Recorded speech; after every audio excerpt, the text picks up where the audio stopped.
Good evening. Kathy Mortensen here with Our Shared Humanity. And starting with the next line of the Lord's Prayer.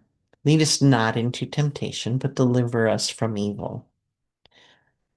And tonight, the focus is on influence and how we're influenced to look at success, especially during holiday seasons. So I want you to think about, for you, what is going to be successful for you to make it to January 1st. Not everyone celebrates Christmas. Many people do. Hanukkah, Kwanzaa, different holidays come up during December. So I want you to think about what stresses you out. What expectations do you have for Christmas? And let's reframe our idea of success so that come January to 2026, you can rest in success. Lead us not into temptation, but deliver us from evil. Success, in my interpretation of this line of the prayer, is not measured by achievement. It's not measured by what we're certain of or our status or this need for perfection. Perfection gets in the way at Christmas. Success is defined as building a life that can bear its own weight. Think about that for a minute. We're building a life that can bear its own weight.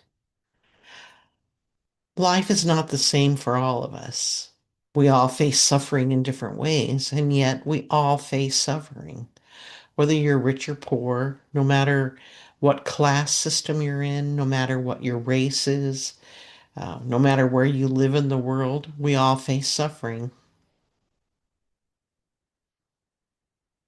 Building a life that can bear its own weight means this is a life that's structured on our own coherence, our own ability to know what we value, that we listen to our intuition, that we live our values with integrity, that we grow our values and change our values. That's integrity. That's relational wisdom. That's how we relate both to ourselves and take what we know and relate to the world outside of us, to others. When we build a life that can bear its own weight, we minimize acting on impulse or falling for illusion or living our life in fear. That's why you'll hear me in my videos connect this line of the prayer to one of the parables called the wise and foolish builders. Builders both built the same house. They both look the same in the sunshine, but only a storm reveals what each house is built upon. One house was built upon sand, one house was built upon rock.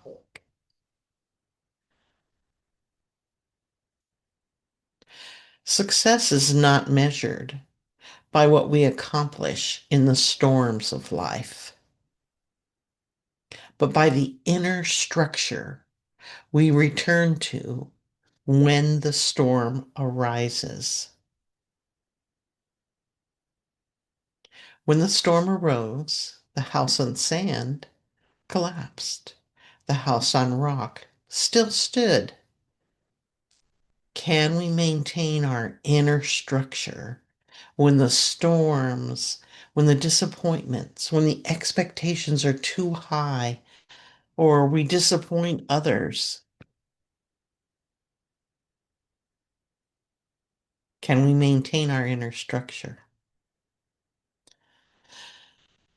Here to me again is the subtlety of where religion, because it gives us this metaphor of the two houses, one built on sand, one built on rock. The wise and foolish builders. Science gives us this understanding of our internal mechanisms of how to regulate and have our life be coherent, be aligned, be integrated, where we learn to take our worries and our fears to a higher system within our body, to this knowing that if you believe in God, God is with you no matter the outcome. If you don't believe in God, that humanity is with you.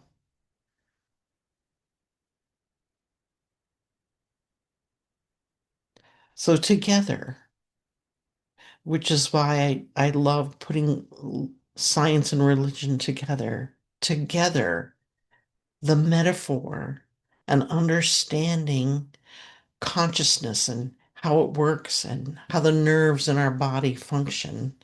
Um, Not just the nerves, but this whole our sympathetic and parasympathetic systems, which are our nervous systems, how they function, they reveal our path of wisdom because we're building from what's real for us. We're building what's steady for us and aligned within you, no matter what goes on in the storms outside.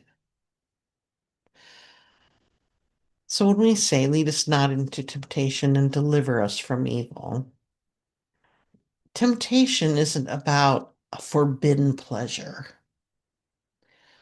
It's about not taking our values too far or not valuing what's really true for us. That temptation is that misalignment. It's building on ground that cannot support your truth, your values, or your own becoming. I've talked about the word evil before. Evil in this line is not a monster. Evil is this harm that emerges when we build without integrity, when we aren't aware of what we value, what's important to us, when we aren't striving towards keeping that balance and being true to ourselves. Success, building on a foundation that is strong enough for your storms. You know, it's the same body if you look at the lighter purple with a sympathetic system.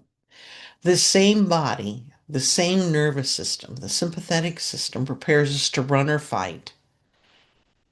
It also holds within that system the pathways that calm, center, and reconnect us. Our biology isn't divided into good or bad.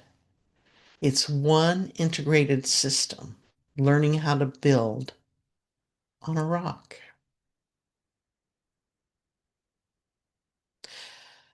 Let's relate this to this December season, which for me, I tend to withdraw. There's so much happening with family. There's buying gifts, meeting expectations. I know I always feel overwhelmed in December. So many people to gift, to reach out to say Merry Christmas or Happy Holidays or Blessed Season or may may your year end with joy. It's why I begin withdraw every December. And I used to think that this withdrawal was a failure, that I wasn't good enough, that that there's something wrong with me. But really, it's my nervous system's attempt to deliver me from evil to save me from building on sand. Biologically, it's my way of not having to deal with sensory overload by committing to every Christmas thing that comes up, or social overload that I have to meet with all of these people that have expectations, that I can minimize the financial stress of gifting and making sure that gifts are in alignment with people's needs. I mean, I did have to work through that with I'm giving bread away, which most people I give bread to really love it. To another group, I'm making homemade egg noodles with the sauces to go with it. Um, so I feel like, oh, that might not be very appreciated, but I came to the conclusion I'm giving from my heart. I'm putting my time and energy and love into making and drying egg noodles.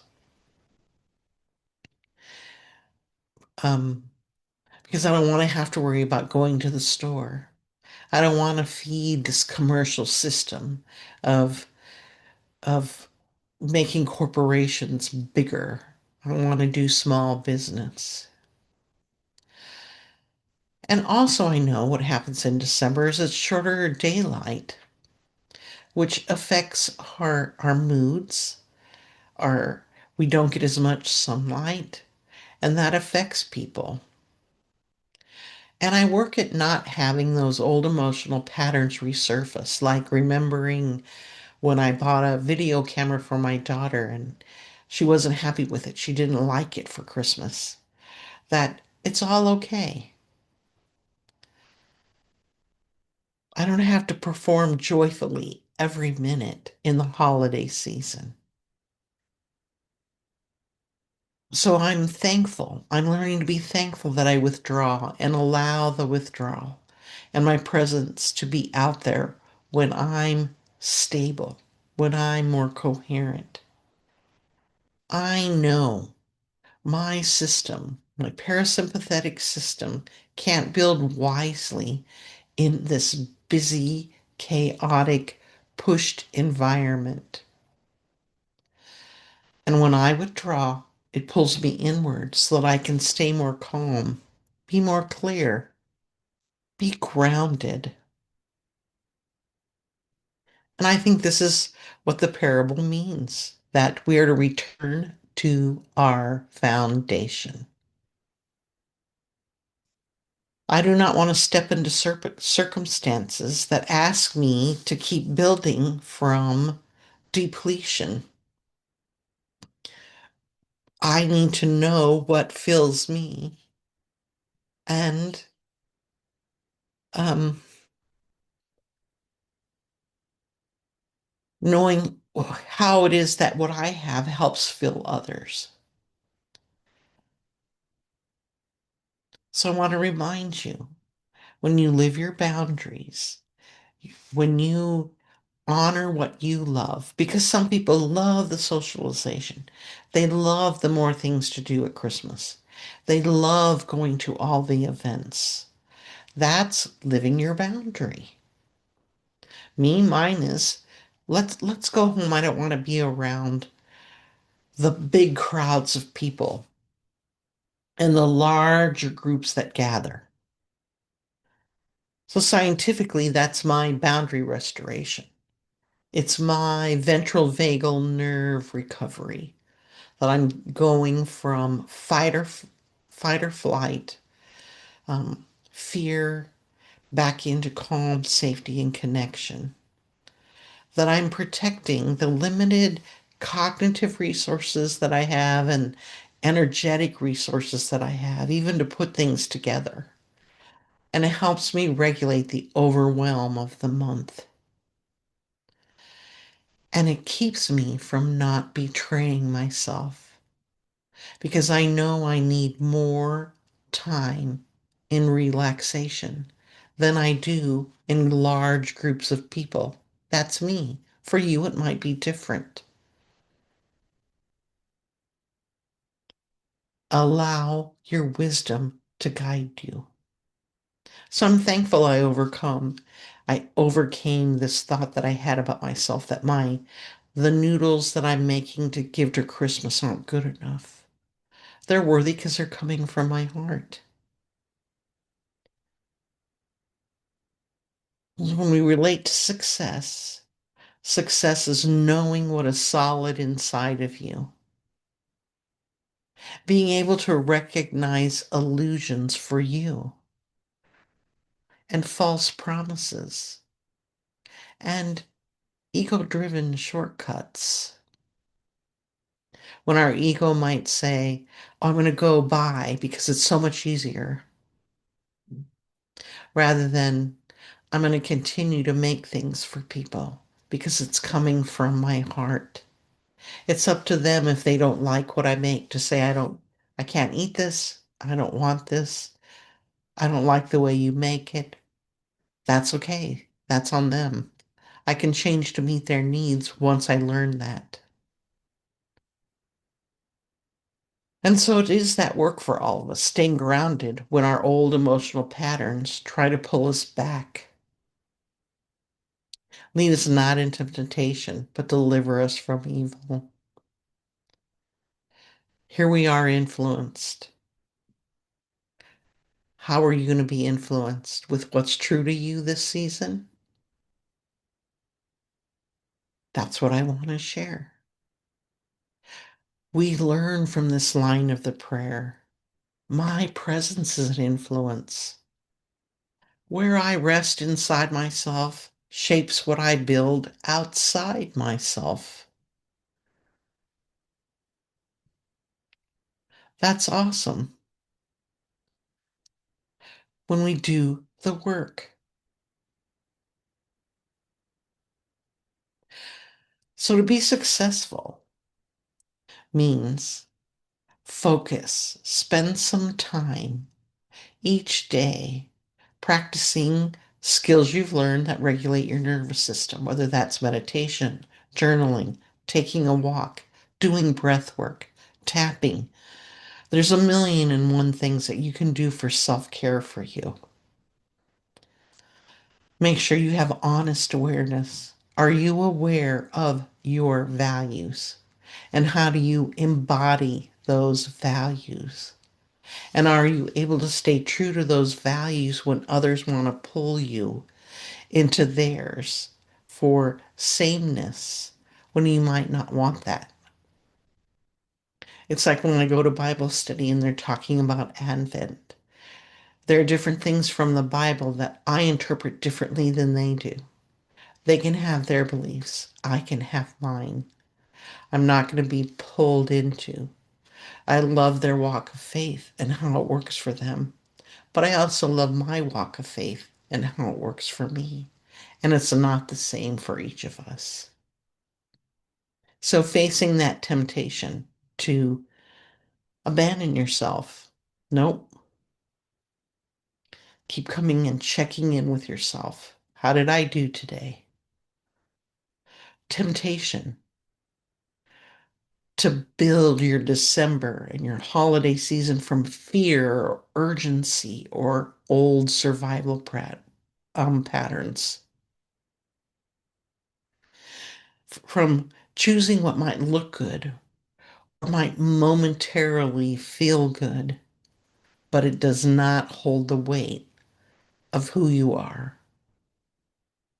Know what fills you and how what you have fills others. Honor that. We aren't all the same. Deliverance from evil is making sure you return to alignment. That when your sympathetic system is shut down or collapsing or escalating into fight or flight, that you do the nervous system work to go back to calm, safety, and connection. Remember your inner foundation, those values that are important to you. Because this month is about choosing what is sturdy, not what is shiny. Success. There's your success. It's more than having. It's knowing what fills you and how what you have fills others. You don't have to give more. You don't have to give less. Make sure you're filling you and have the confidence. Keep checking in. Be aware of how what you have fills others because I need others. They help me. I love the one-on-one conversations. I love getting together in small groups. I love deep conversations. Hope this video gave you some ideas for being true to you and getting through December. Lead us not into temptation, but deliver us from evil. Stay true to who you are.